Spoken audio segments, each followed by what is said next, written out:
Luani dhe Miu. Një mi i vogël po kalonte nga qerdhja e Luanit. Luani i zuri Miun dhe kur po bëhej gati ta vriste, Miu e luti.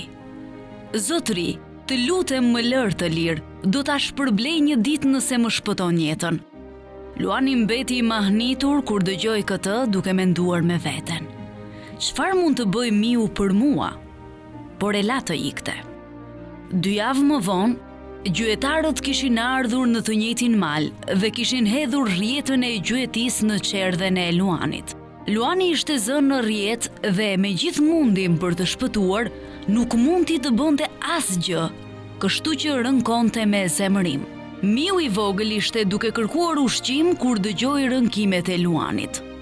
Vrapoi me sa mundi dhe kur kuptoi se Luani kishte rënë në kurth, filloi të brente rrjetën. Miu kishte dhëmbë të mprehtë dhe shumë shpejt e liroi Luanin. Luani i mbeti mirënjohës Miut, që nga ajo ditë ata u bën shok shumë të mirë.